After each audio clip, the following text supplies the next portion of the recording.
درود پاک کب کب کہاں کہاں اور کیسے کیسے کام آتا ہے۔ ایک بہت ہی خوبصورت واقعہ، بڑا ایمان افروز واقعہ ہے جو میں آپ کے سامنے پیش کرتا ہوں۔ ایک دوست نے اپنے ایک دوسرے دوست کو قرض دیا، اور جب اس نے قرض دیا تو وہ قرض ایک بڑی اماؤنٹ تھی، 3000 دینار۔ وہ ٹائم آ گیا جب اس ٹائم وہ قرض لینے کے لیے اپنے دوست کے پاس گیا کہ بھائی مجھے میرے پیسے واپس دو، تو اس نے کہا کہ پیسے تو نہیں ہے میرے پاس، میں کولیپس ہو گیا ہوں، بزنس اب میرا ختم ہو گیا ہے، میں تمہاری رقم نہیں دے سکتا۔ اس نے ایک اور ٹائم دے دیا اسے کہ ٹھیک ہے اب اتنے دنوں کے بعد میں دے دوں گا۔ وہ ٹائم بھی گزر گیا، اور جب وہ ٹائم بھی گزر گیا تو اس کے بعد اس دوست نے کہا کہ اب تو پیسے دے دو بھائی، میرا ٹائم پورا ہو گیا ہے۔ پھر نہ دے سکا ٹائم۔ آخر کار معاملہ جو ہے وہ کورٹ میں چلا گیا، قاضی کے پاس چلا گیا۔ اب قاضی نے جس کو پیسے دینے تھے اس کو بلایا اور کہا کہ بھائی آپ کو اس کے پیسے دینے ہیں؟ کہتا ہے ہاں پیسے تو دینے ہیں۔ تو کہا پھر دیتے کیوں نہیں ہو؟ کہا پیسے ہیں ہی نہیں، کاروبار ہی ختم ہو گیا ہے، قرضہ تو لیا تھا، اب میرے پاس بچا ہی کچھ نہیں ہے۔ تو کہا اچھا اب یہ بتاؤ کہ کب دو گے، کیسے دو گے؟ اس نے کہا بس میرے پاس پیسے ہی نہیں ہیں۔ تو کہا اب تمہارے پاس 30 دن کا ٹائم ہے، 30 ڈیز میں یا تو اس کے پیسے لوٹا دو یا 30 دن کے بعد تمہیں قید کر دیا جائے گا۔ یہ شخص اب گھر آیا، پیسے تو تھے نہیں، مگر شاید علماء نے لکھا کتابوں میں، یہ واقعہ کئی بڑی بڑی کتابوں میں لکھا اور درود پاک کے فضائل کی بڑی بڑی کتابوں میں لکھا، اور اس شخص نے سوچا کہ اس نے ایک حدیث پاک پڑھی ہوئی تھی کہ جس میں نبی پاک علیہ الصلوۃ والسلام نے فرمایا ہے، جس کا مضمون ہے کہ جو شخص پریشان ہو، مصیبت زدہ ہو، اسے چاہیے کہ مجھ پر کثرت سے درود پاک پڑھے، کیونکہ درود پڑھنا مصیبتوں اور پریشانیوں کو لے جاتا ہے۔ اب اس عاشق رسول نے سوچا اور تو کچھ ہے نہیں، اب میں درود پاک پڑھنا شروع کرتا ہوں۔ صبح سے لے کر شام تک وہ درود پاک پڑھنے لگ گیا۔ 27 دن گزر گئے، only 3 days left، 3 دن باقی تھے قاضی کے پاس جانے میں۔ 27 دن گزر گئے درود پڑھتے پڑھتے۔ جب 28ویں رات آئی تو آنکھیں تو بند ہوئیں، مگر خواب میں اسے ایک آواز آئی، گھبراؤ نہیں، تمہارا قرضہ ادا کر دیا جائے گا، تمہارا مسئلہ سالو ہو جائے گا۔ صبح اٹھتا ہے، درود پاک پڑھ رہا ہے، مگر کہتا ہے یہ آواز سے تو مسئلہ حل نہیں ہوگا، پیغام کیا ہے اسے سمجھ نہ آیا۔ 28واں دن گزر گیا، 29ویں رات آ گئی، مگر اب آنکھیں بند ہوئیں اور قسمت جاگ اٹھی۔ نبی پاک صاحب لولاک صلی اللہ تعالیٰ علیہ وسلم خواب میں تشریف لائے، اور پیارے آقا صلی اللہ تعالیٰ علیہ وسلم نے فرمایا گھبراؤ نہیں، علی بن عیسیٰ وزیر کے پاس جاؤ، وہ تمہارا قرضہ ادا کر دے گا۔ اب یہ عاشق رسول صبح اٹھا تو ویری فریش، حشاش بشاش کہ اب تو کام ہو گیا، نبی پاک نے خواب میں آ کر بشارت دی ہے۔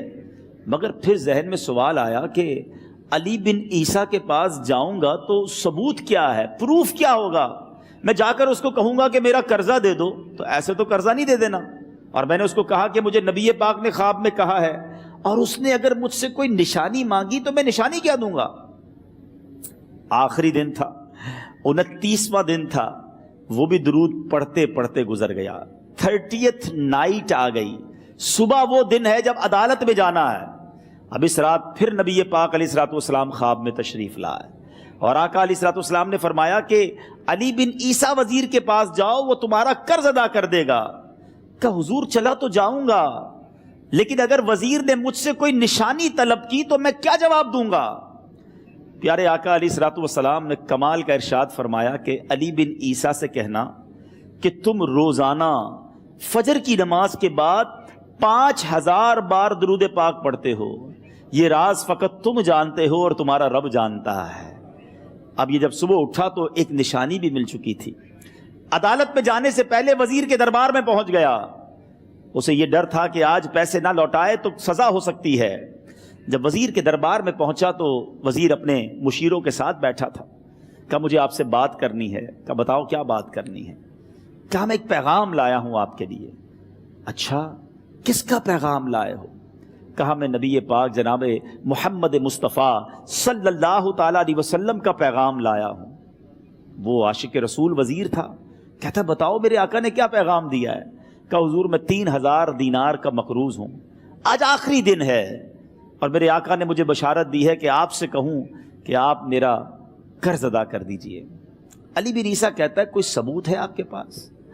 ہے کوئی دلیل بھی ہے آپ کے پاس؟ میں کیسے مان لوں کہ آپ کو نبی پاک علیہ الصلوۃ والسلام نے بھیجا ہے؟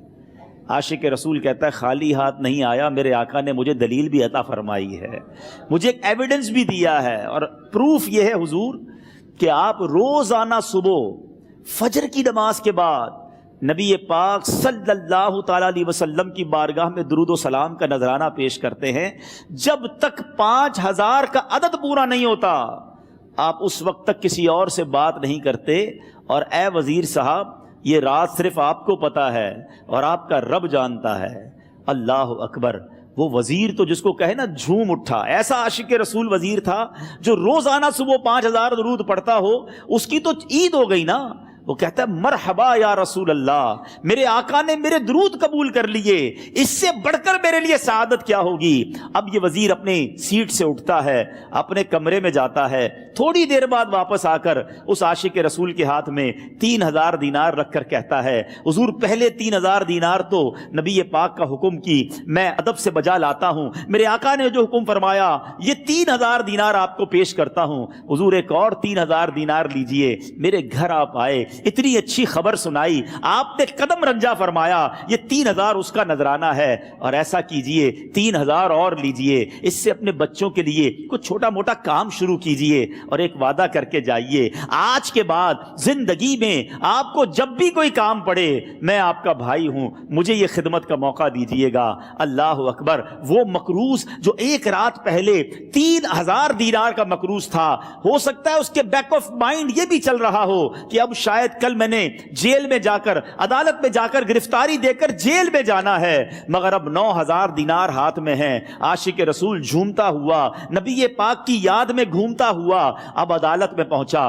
عدالت میں everybody expecting over there کہ آج اس نے آنا ہے اور آ کر کہنا یہی ہے کہ پیسے تو نہیں ہیں، گرفتار کر لو، مگر جا کر اس عاشق رسول نے 3000 دینار جج صاحب کے ہاتھ میں رکھ دیے۔ قاضی کہتا ہے پہلے تو یہ بتاؤ پیسے آئے کدھر سے؟ تم تو کہتے تھے غریب ہوں، تم تو کہتے تھے کاروبار نہیں ہے، ایک مہینے میں اتنی بڑی رقم کا انتظام کیسے ہو گیا؟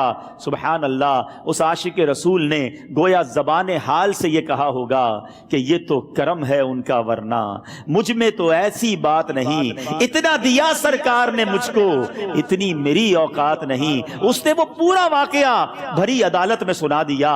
اللہ اکبر! میرے پیارے اسلامی بھائیوں ذرا سوچو پہلے زمانے میں کیسے عاشقان رسول ہوا کرتے تھے، وہ جج وہ قاضی بھی کیسا سرکار علیہ الصلوۃ والسلام کا عاشق تھا۔ اپنی سیٹ سے اٹھتا ہے، بھرے دربار میں بھری عدالت میں وہ اپنے چیمبر میں اپنے کمرے میں جاتا ہے، اور تھوڑی دیر بعد واپس آ کر اس کے ہاتھ میں بھی 3000 دینار ہیں، اور وہ 3000 دینار جو ہے وہ اس عاشق رسول کے ہاتھ میں رکھتا ہے کہ سارا ثواب علی بن عیسیٰ کیسے لے جائے، میں بھی تو نبی پاک کا غلام ہوں، میں تمہارا قرضہ میں ادا کرتا ہوں۔ اچھا، اب ایک اور عجیب سینیریو یہ بن گیا کہ جس نے کیس کیا تھا، جس نے دعویٰ کیا تھا، وہ بھی یہ سارا منظر دیکھ رہا تھا۔ کہتا ہے جج صاحب ذرا رکیے، میں بھی اپنے آقا کا امتی ہوں، اور ایک کام کیجئے قلم کاغذ منگوائیے، اس عاشق رسول کا قرضہ ہی میں معاف کر دیتا ہوں۔ اچھا، اب عاشق رسول نے وہ واپس 3000 دینار جو جج صاحب نے دیے تھے وہ واپس جج صاحب کو دیے کہ حضور یہ پیسے آپ ہی رکھ لیں، قرضہ ہی معاف ہو گیا، اب آپ کے پیسے کا میں نے کیا کرنا ہے؟ جج صاحب کہتے ہیں جو پیسے نبی پاک کے نام پر نکالے ہیں اب مجھے واپس نہیں چاہیے، یہ بھی تم اپنے ساتھ لے جاؤ۔ اللہ اکبر! میرے میٹھے اسلامی بھائیوں، وہ عاشق رسول ایک رات پہلے 3000 دینار کا مقروض ہے، اب 12000 دینار لے کر گھر کو واپس جا رہا ہے۔